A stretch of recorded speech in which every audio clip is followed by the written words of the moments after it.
আসসালামু আলাইকুম। এখন জানিয়ে দেব বাংলাদেশ ও বিশ্বের আলোচিত সংবাদের শিরোনাম। গাড়ি চালিয়ে মাকে নিয়ে গেলেন তারেক রহমান। লন্ডনের হিথ্রো বিমানবন্দর থেকে নিজে গাড়ি চালিয়ে মাকে নিয়ে গেলেন বিএনপির ভারপ্রাপ্ত চেয়ারম্যান তারেক রহমান। তবে তাকে সরাসরি হাসপাতালে নেওয়া হয়েছে কিনা তা জানা যায়নি। ব্যাংকে ডলার সংকট এখন কেটে গেছে, জানালেন বাণিজ্য উপদেষ্টা। ব্যাংকে ডলারের কোনো সংকট নেই বলে জানিয়েছেন বাণিজ্য উপদেষ্টা শেখ বসির উদ্দিন। দেশে ডলারের কোনো সংকট নেই। গত বছর বাংলাদেশে রেকর্ড পরিমাণ রেমিটেন্স এসেছে। পাশাপাশি রপ্তানি আয় 17% বৃদ্ধি পেয়েছে। ব্যাংকগুলোতে ডলারের সংকট সম্পর্কে যে তথ্য শোনা যাচ্ছে তা সঠিক নয়। ব্যাংকগুলোতে ডলারের কোনো সংকট নেই। কুয়েত সফরে জামাতি ইসলামের আমির শফিকুর রহমান। 4 দিনের সফরে কুয়েতে গেছেন বাংলাদেশের জামাতি ইসলামের আমির ডক্টর শফিকুর রহমান। দেশটির ধর্ম মন্ত্রণালয়ের আমন্ত্রণে এই সফরে শফিকুর রহমান। মূল্যস্ফীতি এখনো বাড়তি চাপে দিন মজুরা, জানালেন পরিকল্পনা উপদেষ্টা।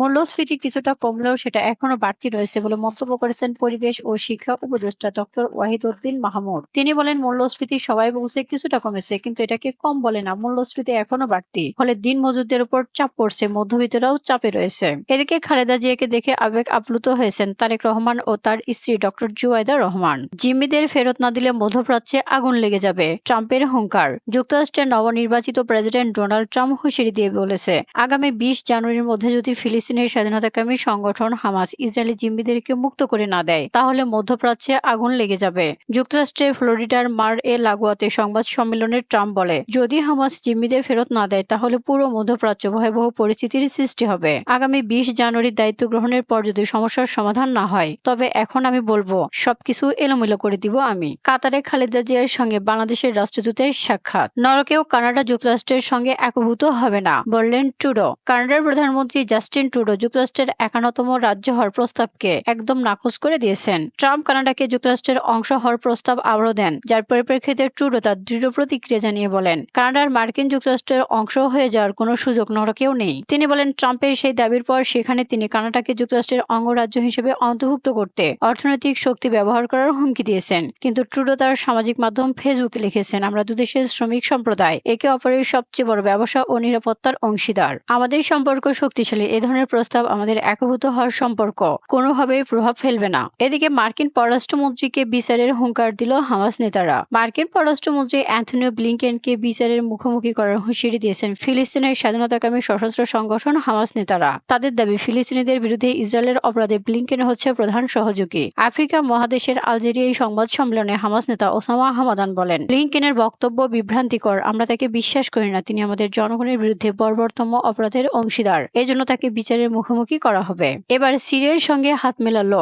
ইসরায়েলের মিত্রদেশ জর্ডান। যুদ্ধবিরতি চুক্তিতে 34 জিম্মিকে ছাড়তে প্রস্তুত গাজা। ফিলিস্তিনের অবরুদ্ধ গাজা উপত্যকায় স্বাধীনতাকামী হামাস ও ইসরায়েলের মধ্যকার অস্ত্রবিরতি চুক্তির বিষয়টি আবারও আলোচনায় এসেছে। আর এই চুক্তির অংশ হিসেবে হামাস 34 জন ইসরায়েলি জিম্মিকে মুক্ত করে দিতে প্রস্তুত। তবে ইসরায়েলের পক্ষ থেকে এখনো কোনো সাড়া মেলেনি। এদিকে 3 ইহুদিকে গুলি করে হত্যা। বন্দুকধারীর হামলায় 3 ইসরায়েলি নিহত, 8 জন আহত। ফিলিস্তিনের অধিকৃত পশ্চিম তীরের কাছে কেদুমিমে ইহুদি বসতিতে এই ঘটনা ঘটেছে। আল্লাহর ইচ্ছায় ফিলিস্তিনের ন্যায়ের জয় হবে, বলল এরদোগান। ফিলিস্তিনের অবরুদ্ধ গাজায় শান্তি প্রতিষ্ঠায় দৃঢ় প্রতিশ্রুতি ব্যক্ত করেছে এরদোগান। মন্ত্রিসভার বৈঠকে তিনি বলেন, আমরা গাজায় শান্তি প্রতিষ্ঠিত না হওয়া পর্যন্ত আমাদের প্রচেষ্টা অব্যাহত রাখব। তুর্কি জনগণকে ধন্যবাদ জানিয়ে এরদোগান বলেন, গত সপ্তাহে ইস্তাম্বুলে প্রায় 5 লক্ষ মানুষ বিক্ষোভ করে দেখিয়েছে গাজা একা নয়। 1 জানুয়ারি আমাদের নাগরিকরা ফিলিস্তিনদের প্রতি তুরস্কের অটল সমর্থন প্রদর্শন করে বিশ্বকে একটি শক্তিশালী বার্তা দিয়েছে। এদিকে ট্রাম্পের মানচিত্রে এবার কানাডাকে যুক্তরাষ্ট্রের অংশ হিসেবে প্রকাশ। ফ্যাক্ট চেকাররা পক্ষপাত দুষ্ট বাদ দেওয়ার ঘোষণা দিল মেটা। বাংলাদেশে রেকর্ড সংখ্যক ভুল তথ্য প্রবাহে কেটেছে 2024 সাল। জলাশয় ও কৃষিজমি ভরাট বন্ধে রাজুকের উচ্ছেদ অভিযান চলছে। শক্তিশালী পাসপোর্টের তালিকায় 3 ধাপ পিছিয়ে গেল বাংলাদেশ। ব্যারিস্টার আরমানের স্ত্রীকে হেনস্থা করেছিলেন টিউলিপ সিদ্দিকী। ব্যারিস্টার আরমানের স্ত্রীকে হেনস্থা করেছিলেন শেখ হাসিনার ভাগ্নি ও ব্রিটিশ এমপি টিউলিপ সিদ্দিকী, এমন প্রশ্ন জোরালো হয়েছে। শহীদ আবু সাইদের নামে বিএসএমইউ এর convention centre. Bangabandhu Sheikh Mujibur Rahman medical বিশ্ববিদ্যালয়ের কনভেনশন সেন্টারের নাম বঙ্গমাতা শেখ ফজিলাতুন্নেসা মুজিব কনভেনশন সেন্টারের পরিবর্তে Shahid Abu Sayeed international convention centre নামকরণ করা হয়েছে।